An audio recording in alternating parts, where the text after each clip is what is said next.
ধন্যবাদ সকলকে। Atik coaching centre YouTube চ্যানেলের পক্ষ থেকে অসংখ্য অসংখ্য ধন্যবাদ। বোর্ডে আজকে কিন্তু এমসিকিউ না, বোর্ডে উপস্থাপন করা আছে ছোট প্রশ্ন। ছোট প্রশ্নটা কি আমি দেখানোর চেষ্টা করছি। দেখো, 1 minus sine square 45 degree divided 1 plus sine square 45 degree. অর্থাৎ এটা সরল মান বের করতে হবে। অঙ্কটা করে সরল মান বের করতে হবে। আমি করতেছি, তোমরা খেয়াল করো। এটা ভাগের টান, আমি ভাগের টানই দিয়ে গেলাম, 1 দিয়ে গেলাম, মাইনাস সাইন 45 ডিগ্রি। আমরা জানি সাইন 45 ডিগ্রির মান 1/√2। তাহলে 1 ডিভাইডেড √2 কিন্তু আমি দিয়ে দিলাম, স্কোয়ার আছে তাই দিয়ে দিলাম স্কোয়ার। এখানেও তাই হুবহু একই জিনিস, এখানে শুধু প্লাস, এইটুক হলো পার্থক্য। তাহলে 1 ডিভাইডেড কিন্তু √2 হোল স্কোয়ার।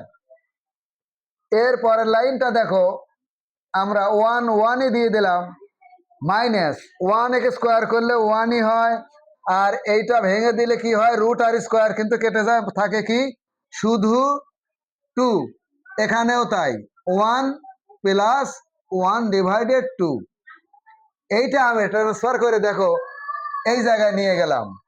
তাহলে আমরা এখানে উপরে কিন্তু 2 লসাগু, নিচেও কিন্তু 2 লসাগু। তাহলে যদি 2 লসাগু করি তাহলে কি হয়, 2 একে 2 বিয়োগ 1 সমান চিহ্ন নিচে, এখানেও কিন্তু 2 লসাগু। তাহলে কি হয়, 2 যোগ 1, কারণ এখানে যোগ আছে। তাহলে দেখো ভাগের টান ঠিক রাখলাম, 2 থেকে একবার দিলে 1, অর্থাৎ 1 এর নিচে 2, এখানে 2 আর 1 কত 3, 3 এর নিচে 2। এইটা কিন্তু এখন আছে, এই ভগ্নাংশটার নাম কিন্তু জটিল ভগ্নাংশ। আমরা এটাকে এখন সরল করে দেব।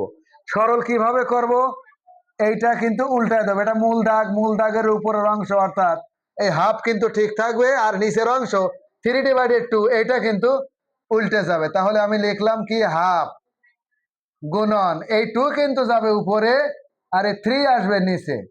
এখন দেখো এই 2 আর এই 2 কিন্তু কেটে যায়, তাহলে বাঁচে কি, উপরে 1, নিচে বাঁচে কি 3। এইটা কিন্তু আমাদের এই অঙ্কের অ্যান্সার, আজকের অ্যান্সার। ধন্যবাদ।